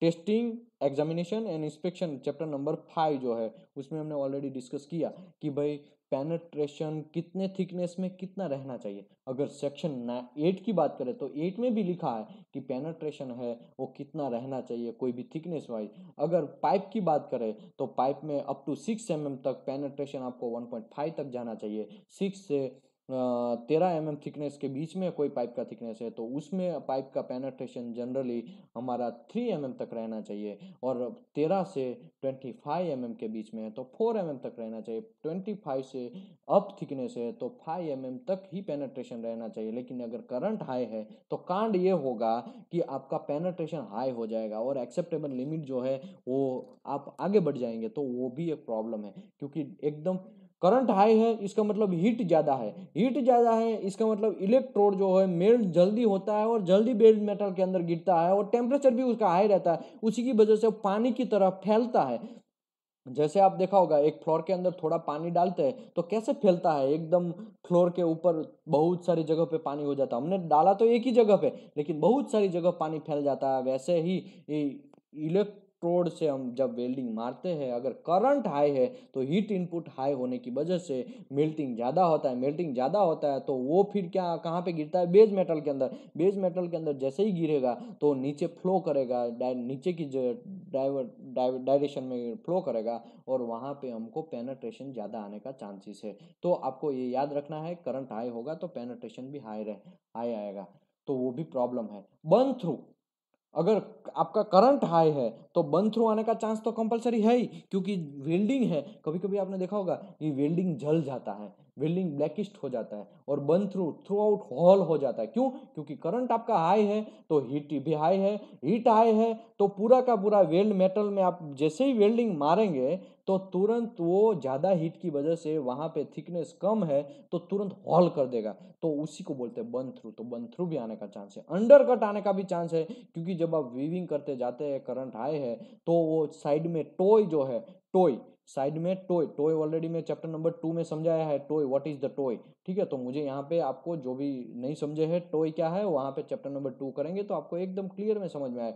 टॉय जो है वहां पे क्या सिचुएशन होगा करंट हाई है तो जब वेल्ड मेटल गिरेगा बेस मेटल के ऊपर, फाइनल वेल्ड की बात करते हैं, चलो फाइनल वेल्डिंग मार रहे हैं, करंट हाई है, बेस मेटल के ऊपर गिरा, फिर बेस मेटल अंदर गिरने के बाद वो मेटल थोड़ा फैलेगा बेस मेटल के ऊपर, फाइनल वेल्ड में वो मेटल थोड़ा फैलेगा, फैलेगा तो जहां तक जाएगा उससे थोड़ा ज्यादा, आप देखा होगा वेल्डिंग मेटल जहां पे गिरता है उससे थोड़ा ज्यादा का कुछ पार्ट से आगे वो बर्न हो जाता है, मतलब बर्न सॉरी उसको फ्यूज हो जाता है, लेकिन वहां पे थोड़ा अंडर कट भी आएगा, थोड़ा स्मूथ आएगा, तो उसको हम जनरली ग्राइंडिंग करके क्लियर करते हैं, तो वो भी एक चांस है अंडर कट आने का। स्पेटर, करंट ज्यादा है तो क्या होगा, आपका वेल्ड मेटल है अगर आपका लेंथ ज्यादा है तो वेल्ड बेस मेटल से आपका इलेक्ट्रोड थोड़ा ऊपर है और करंट ज्यादा है तो क्या कांड होगा, वेल्ड मेटल तुरंत नीचे गिरेगा, नीचे गिरेगा तो वो थोड़ा जैसे पानी है, पानी उसको हम ऊपर से डालते हैं तो उसके छींटका थोड़े बहुत नहीं थे, फ्लोर के ऊपर हमने पानी गिराया, गिराने के टाइम पे आपने देखा होगा छींटे छींटे पड़ते हैं अगल बगल में बहुत सारी जगह पे, हमारा पैर है तो पैर के ऊपर भी थोड़े छींटे आते हैं, वैसे ही यहाँ पे होता है। करंट हाई है तो मेल्टिंग ज्यादा होने की वजह से वहाँ बेस मेटल के अंदर गिरेंगे, जैसे ही इलेक्ट्रोड का मेल्टिंग जो गिरेगा तुरंत वहां पे छींटे उड़नेंगे, वो जो छींटा है उसी को बोलते हैं स्पैटर, वो डिफरेंट डिफरेंट जगह पे बैठ जाएंगे और वो स्पैटर का रूप ले लेगा, फिर वो सॉलिडिफिकेशन होके स्पैटर बन जाएगा। उसी की वजह से हम जनरली सीजल रखते हैं साथ में उसको रिमूव करने के लिए स्पैटर को। पोरोसिटी, पोरोसिटी भी आने का चांस है, क्योंकि आपको याद रखना चाहिए जब वेल्ड मेटल जो अंदर नीचे गिरता है तो सॉलिडिफिकेशन धीरे धीरे होता है, लेकिन वहां पे स्लेग प्रॉपर नहीं है, स्लेग ऊपर प्रॉपर तरीके से फ्यूज नहीं होता है, सॉरी फ्यूज नहीं सॉरी स्लेग जो है वो वहाँ प्रॉपर तरीके से ऊपर के वेल्ड के ऊपर कैपिंग नहीं बनाएगा तो बाहर का एटमॉस्फेरिक उसको इफेक्ट करेगा, क्योंकि वो धीरे धीरे कूल होगा, धीरे धीरे कूल होगा तो एटमॉस्फेरिक बाहर से तुरंत उसको इफेक्ट करेगा अगर स्लेग पुअर है तो।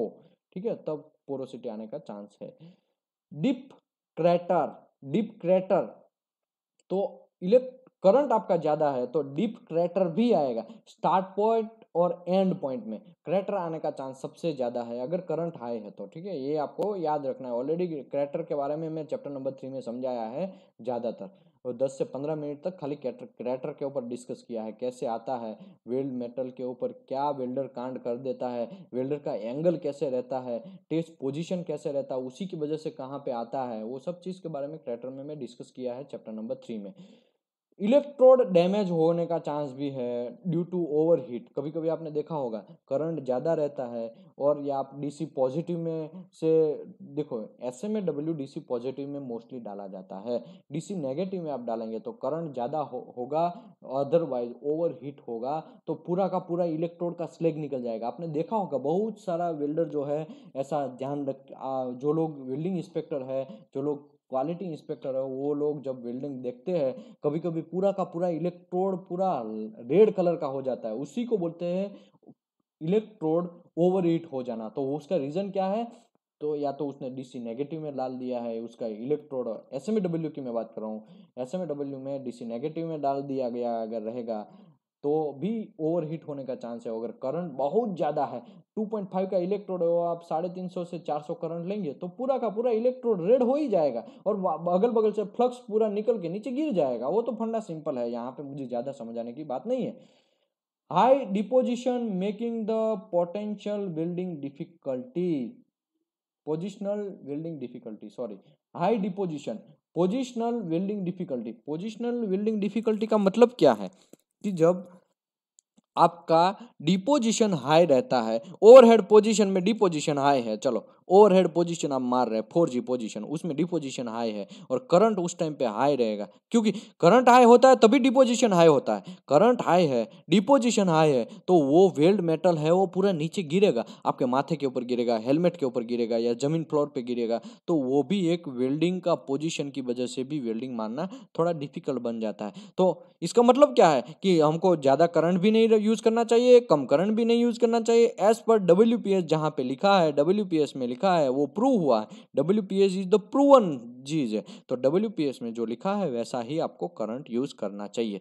आगे बढ़ते हैं, वोल्टेज, वेल्डिंग पोटेंशियल और pressure required to current to flow through the circuit is the voltage। Welding potential और प्रेशर रिक्वायर्ड, मैं आपको पहले भी बोला था स्टार्टिंग ऑफ द चैप्टर कि वोल्टेज जो है वो फोर्स मारता है, प्रेशर जनरेट करता है। वेल्ड मेटल का जो इलेक्ट्रोड है वहाँ आगे जो इलेक्ट्रोड जो मेल्ट होता है उसको जमीन के या बेस मेटल के अंदर धक्का तो मारना पड़ेगा ना, वरना तो वहाँ पे ही वो सॉलिडिफिकेशन हो जाएगा, फिर वहाँ पे ऐसा ही रहेगा, उसको थोड़ा नीचे तो डालना पड़ेगा ना। तो कोई ऐसा परिबळ चाहिए हमको कि उसको नीचे डाले, तो वो परिबळ का काम कौन करेगा, वोल्टेज करेगा। वोल्टेज है उसको धक्का मारेगा, जो मेल्ट हो चुका है उसको नीचे धक्का मारेगा तो बेस मेटल के अंदर फेंकेगा और नीचे गिरेगा, तो उसी को बोलते हैं प्रेशर रिक्वायर्ड। तो वो जो है वो प्रेशर जनरेट करेगा, ठीक है।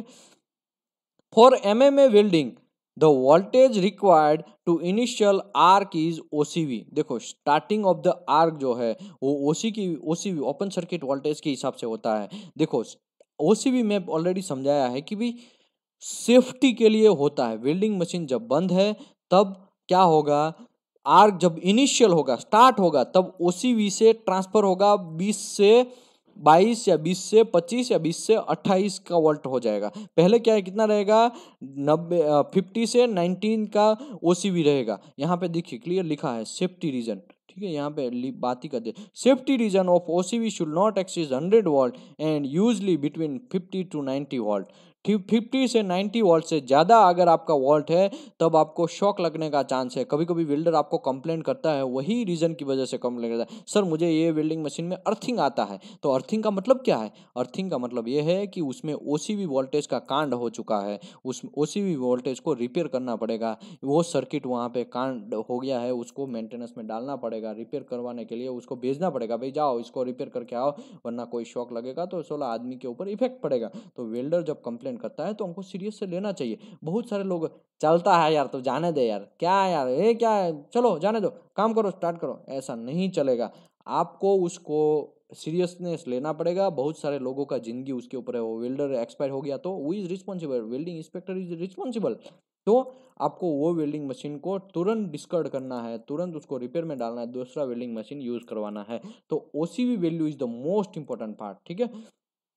For MMA welding voltage is required initial arc OCV starting, देखो जब वेल्डिंग स्टार्ट होता है तब तक ओसीवी वैल्यू 50 से 90, जनरली लोग 80 रखते हैं, जनरली 60 भी रखते हैं, कुछ कुछ लोगों को मैं देखा 50 भी रखते हैं। तो कुछ वेल्डिंग मशीन अच्छे हैं तो उसमें कम रहता है, थोड़ा उसमें पुअर है, जैसे ही पुअर होता जाता है तो उसमें सर्किट में भी कभी कभी खराबी आना स्टार्ट होता है, तो कभी 90 तक भी जाता है। लेकिन हमको 90 से ज़्यादा 100 वॉट से ज़्यादा रखना नहीं चाहिए। ये क्वेश्चन आएगा, मैं हाईलाइट जो किया है यहाँ तक का, ठीक है, ये क्वेश्चन आएगा। ये चैप्टर में से टोटल 3 क्वेश्चन पूछे जाएंगे, उसमें से एक क्वेश्चन ऊपर में ड्रूपिंग कैरेक्टरिस्टिक वाला बोला है और दूसरा क्वेश्चन यहाँ पे बोल रहा हूँ कि ये क्वेश्चन आपको अगर 2020 में आप एग्जाम दे रहे हैं, 2020 में आप एग्जाम सीस्विप 3.1 का दे रहे हैं, तो ये क्वेश्चन आएगा। आपको रटना है तो रट डालो, गोखना है तो गोख डालो, जो भी करना है, ठीक है।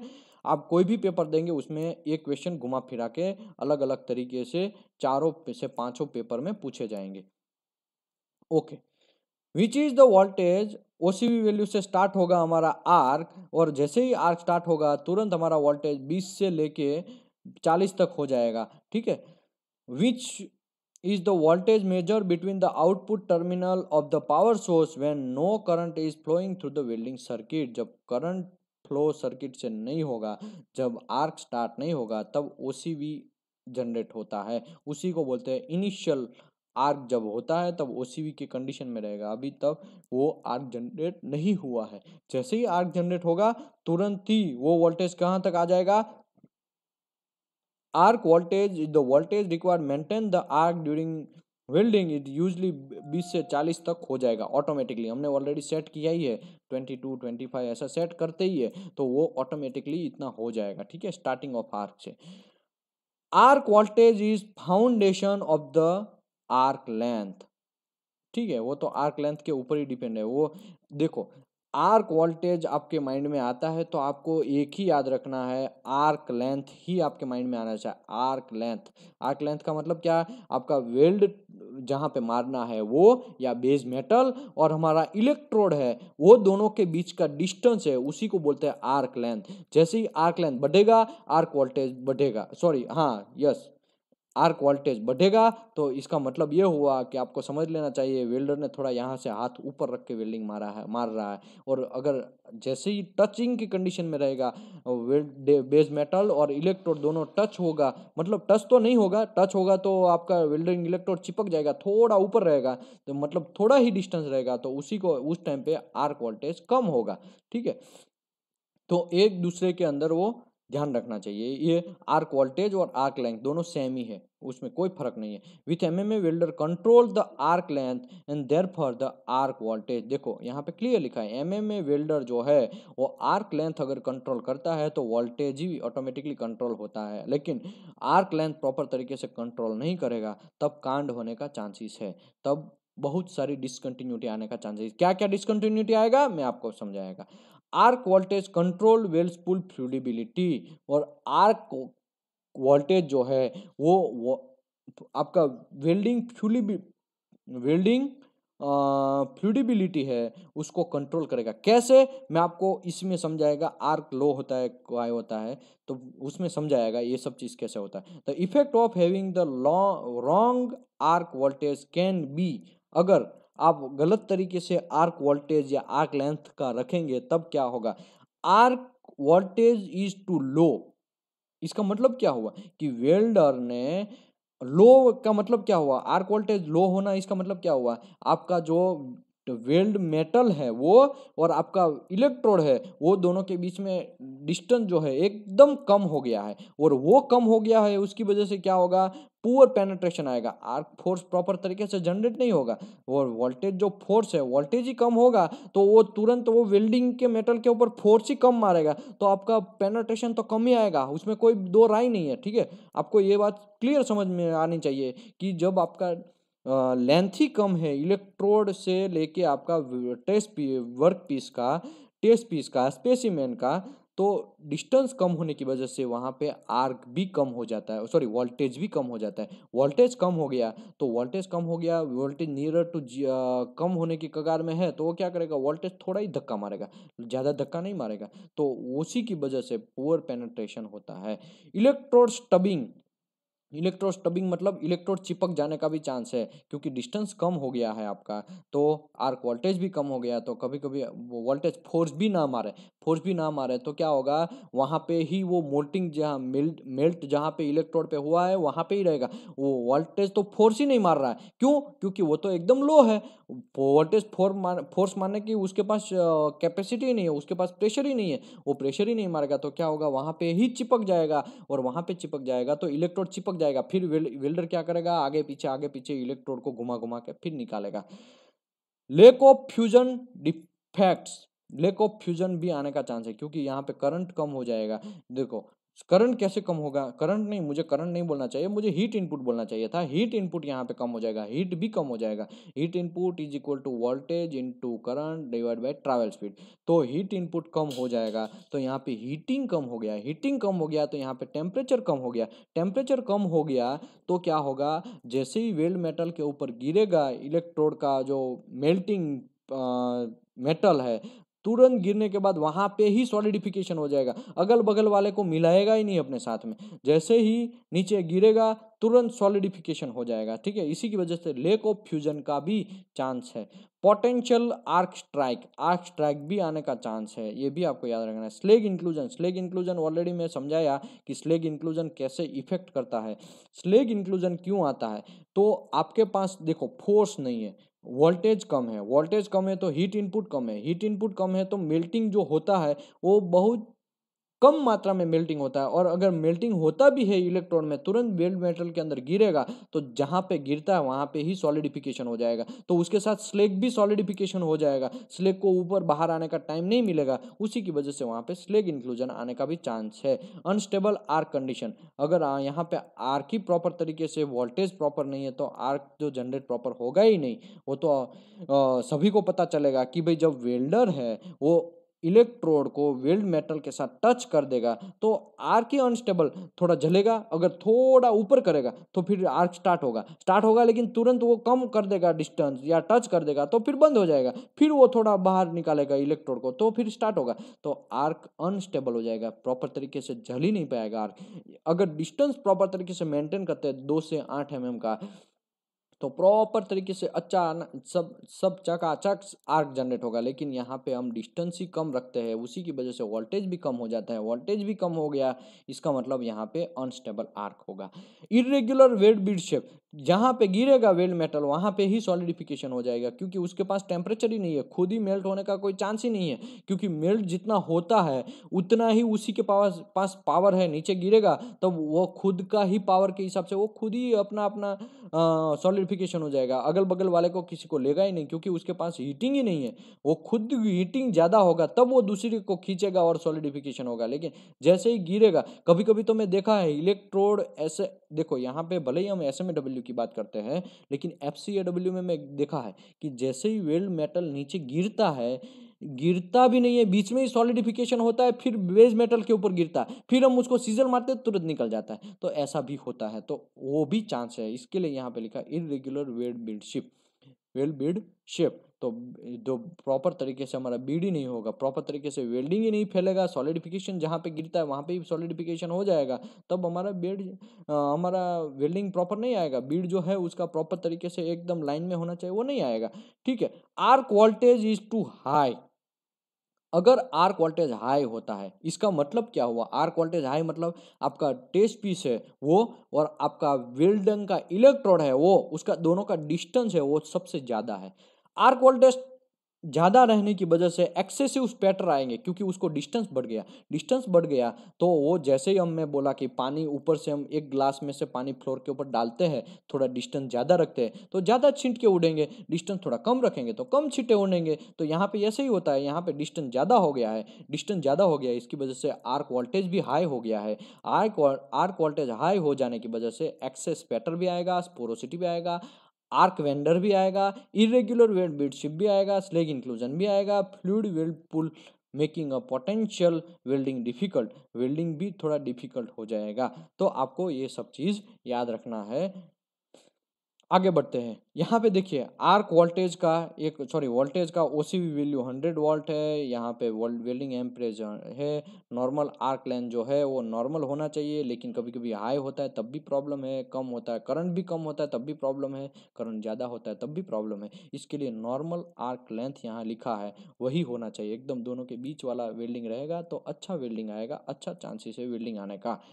ट्रैवल स्पीड हाई होने से कम होने से क्या होता है ऑलरेडी मैं चैप्टर नंबर 3 में समझाया है। और ट्रैवल स्पीड हाई होने से हीट इनपुट का जो हम डिस्कस किया इंट्रोडक्शन ऑफ वेल्डिंग प्रोसेस, उसमें भी मैं समझाया कि heat input is equal to current voltage upon travel speed into 1000 into thermal coefficient friction.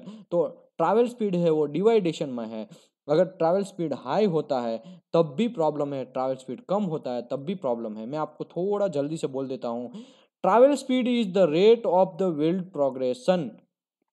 आपको वेल्ड प्रोग्रेशन बढ़ाना है तो ट्रैवल स्पीड तो आपको अच्छे करना ही पड़ेगा। ट्रैवल स्पीड अगर अच्छा नहीं करेंगे तब कांड हो जाएगा।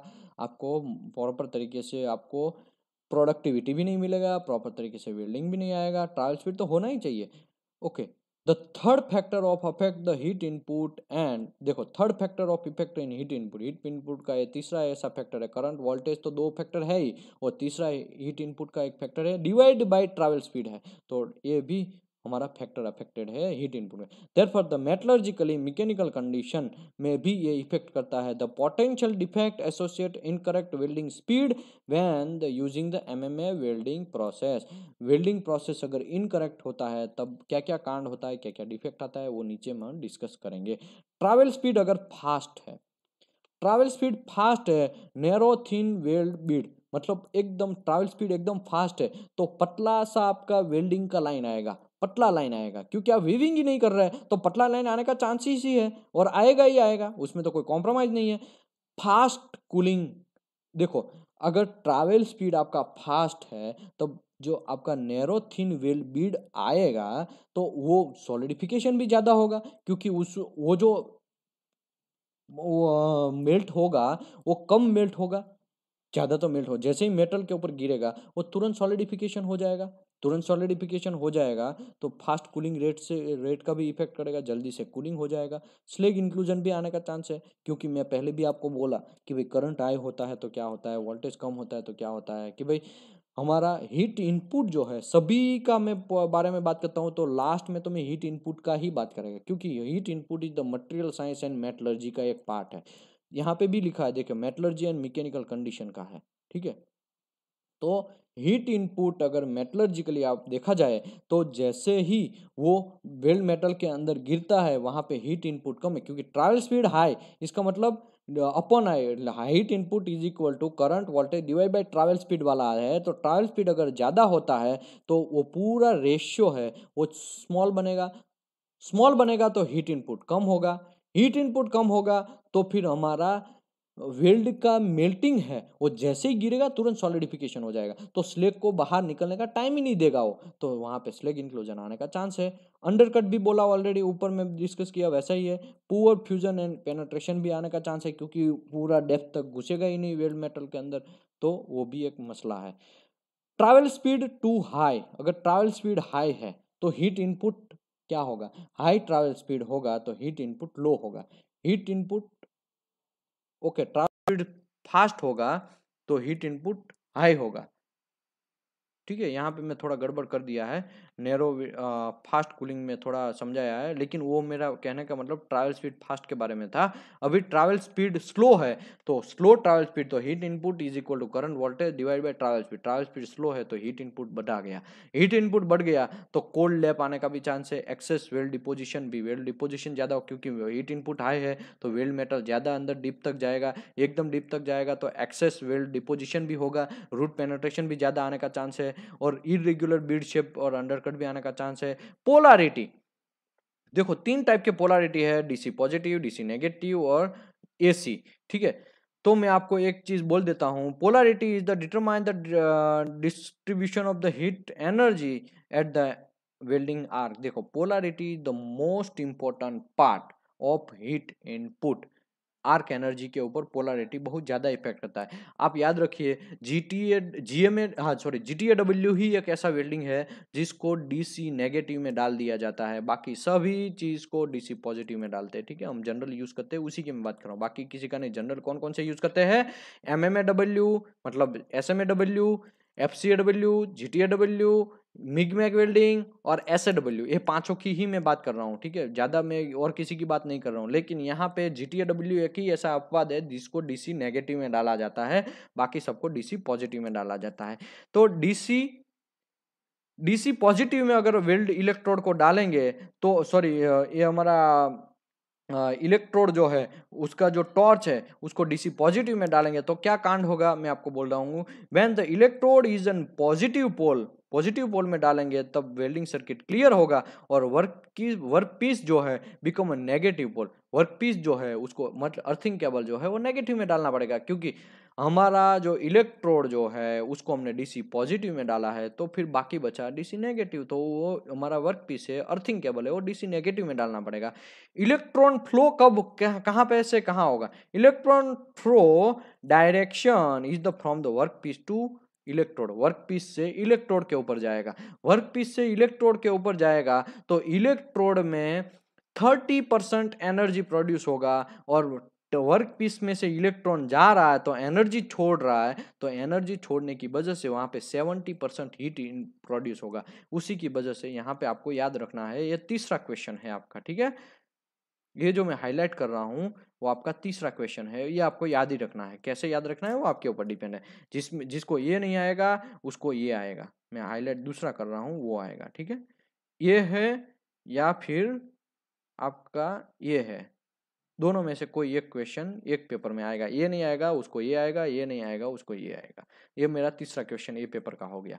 When the electrode is positively discharged, the workpiece is negative, and effect of the generate 2/3 of electrode heat energy in tips of the electrode when the remaining third generate in parent metal. This is the result of the increasing the depth of weld penetration. Oh blah blah blah, उसमें कुछ समझना नहीं है, मैं आपको बोला वही है कि इलेक्ट्रोड को आप पॉजिटिव में डालेंगे तो इलेक्ट्रॉन जो है वो वर्कपीस से इलेक्ट्रोड के ऊपर आएगा, तो वर्कपीस के अंदर एनर्जी वो इलेक्ट्रॉन वहां से छोड़ रहा है, इसी की वजह से यहाँ पे एनर्जी ज़्यादा जनरेट होगा और वहाँ पे 70% एनर्जी ज़्यादा होगा और 30% इलेक्ट्रोड के ऊपर जनरेट होगा। एकदम अच्छा सा वेल्डिंग है। DC नेगेटिव की अगर बात करें तो DC नेगेटिव में हम लोग क्या करेंगे, इलेक्ट्रोड जो है उसको DC नेगेटिव में डालते हैं, उसी की वजह से क्या होगा, हमारा एनर्जी जो है वो सॉरी वर्कपीस है और DC पॉजिटिव में डाला, DC पॉजिटिव में डालने की वजह से इलेक्ट्रॉन फ्लो अभी इलेक्ट्रोड से लेके वर्कपीस में जाएगा तो इलेक्ट्रोड के ऊपर 70% एनर्जी प्रोड्यूस होगा और वर्कपीस के ऊपर 30% एनर्जी प्रोड्यूस होगा। उसी की वजह से ओवरहीट होने का चांसेस भी है, कभी कभी इलेक्ट्रोड पूरा का पूरा रेड हो जाता है। तो क्यों? क्योंकि एनर्जी ज़्यादा इलेक्ट्रोड के ऊपर जनरेट होता है DC नेगेटिव में, उसी की वजह से रेयरली ही यूज होता है, कभी कभी ही यूज होता है DC नेगेटिव। AC वेल्डिंग में कभी कभी यूज होता है क्योंकि उसमें साइकिल जो है होता है, the current alternative welding circuit flowing first one direction and other direction. तो आर्क ब्लो यहाँ पे प्रॉपर नहीं रहेगा, आर्क जनरेट होगा फिर थोड़ा बंद होने का स्टार्ट होगा, फिर थोड़ा जनरेट होगा फिर बंद होगा, फिर जनरेट होगा फिर बंद होगा। ऐसा होने की वजह से उसी को बोलते हैं आर्क ब्लो प्रॉपर तरीके से जनरेट नहीं होगा तो वेल्डिंग भी प्रॉपर तरीके से आएगा नहीं। इसके लिए AC में भी जनरली SMAW को यूज नहीं करते हैं। With alternative current the direction of the flow change 100 से 120 टाइम्स पर सेकंड।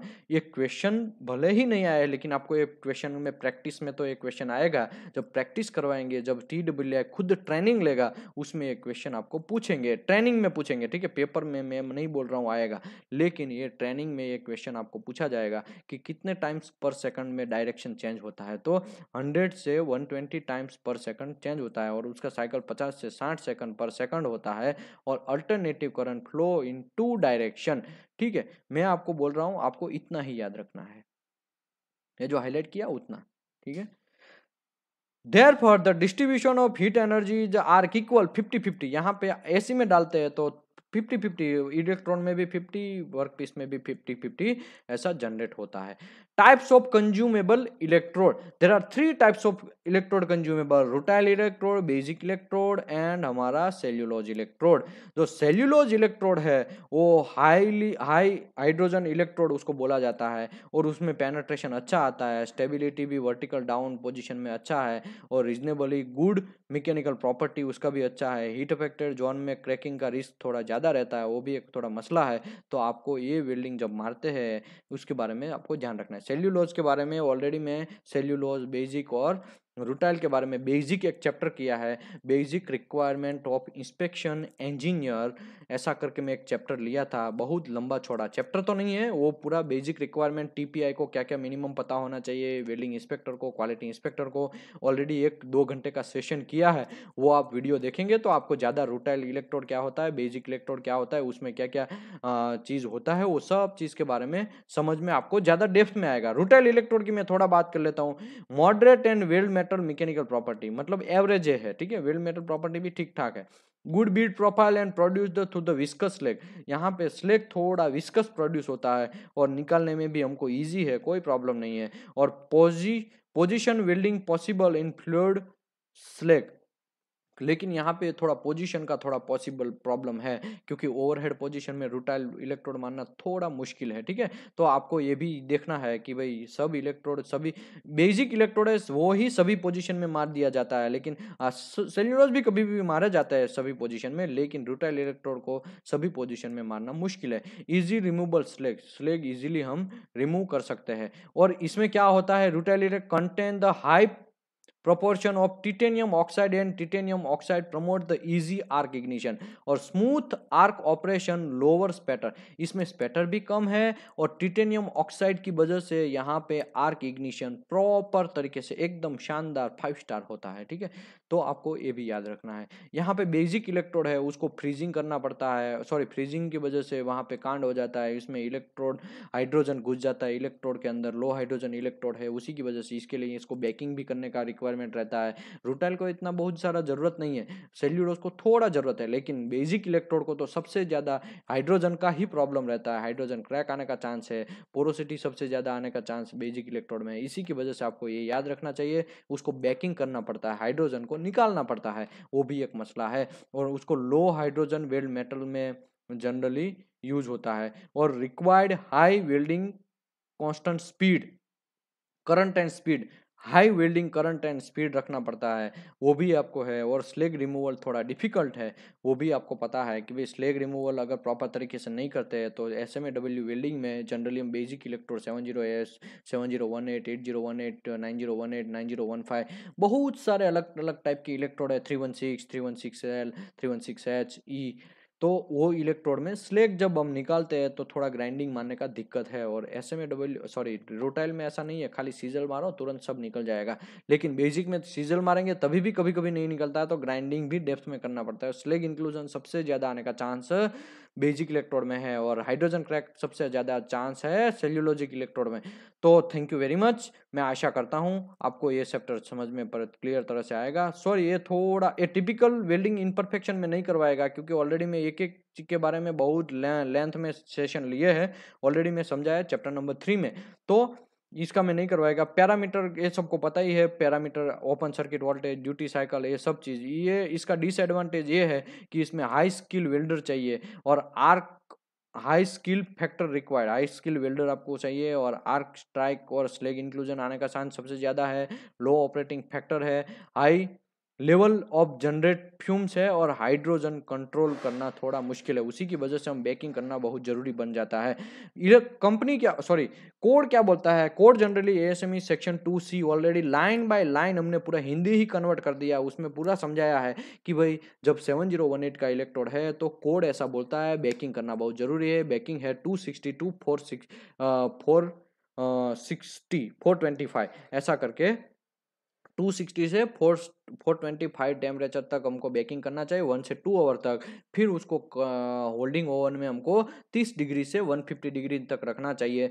फिर आप इलेक्ट्रोड वेल्डर को देते हैं तो बेकिंग क्वीवर में या फिर ओवन में देना चाहिए और वो कुछ टाइम तक यूज़ करके फिर रिटर्न लाना चाहिए। वैक्यूम पैक में ऐसा कुछ ज़रूरत नहीं है। फिर वो रीबेकिंग भी करने का कुछ क्राइटेरिया दिया है सेक्शन 2C में, जो हमने ऑलरेडी समझाए थे। तो यहाँ पे मैं डेप्थ में ये सब चीज़ नहीं समझाएगा कि हाइड्रोजन क्रैक कैसे आता है। हाइड्रोजन क्रैक का ऑलरेडी मैं पूरा एक सेशन किया ही है और ये चैप्टर में से सबसे ज़्यादा क्वेश्चन इसी में से आते हैं। तो सॉरी, जो हाइड्रोजन क्रैक का चैप्टर है, चैप्टर नंबर 3, उसमें से सबसे ज्यादा क्वेश्चन आता है। 40% क्वेश्चन कवर होते हैं इसमें से। तो आपको ये चैप्टर तो मुंह लाइन बाय लाइन रट्टा ही मार देना, जिसको एग्जाम पास करना है। बाकी आपका एक्सपीरियंस भले ही 10 साल का हो या 50 साल का हो, उससे कोई मतलब नहीं है। आपको एग्जाम में पास होना है, आपको सर्टिफिकेट लेना है, तो आपको ये चैप्टर क्लियर, चैप्टर नंबर 3 जो है वो क्लियर करना ही पड़ेगा। ठीक है, हाइड्रोजन क्रैक वाला। ओके, एडवांटेज क्या है? फील्ड और शॉप यूज में बहुत अच्छा है, उसका रेंज भी कंज्यूमेबल का बहुत अच्छा है। ऑल पोजीशन में भी वेल्डिंग मार सकते हैं, जैसे कि हम रूटाइल में देखा, रूटाइल में सभी पोजीशन में वेल्डिंग मारना मुश्किल है। और वेरी पोर्टेबल भी है, सारा जब जगह से मिल भी जाता है, तो वो भी अच्छा है। Arc welding is the best in my life.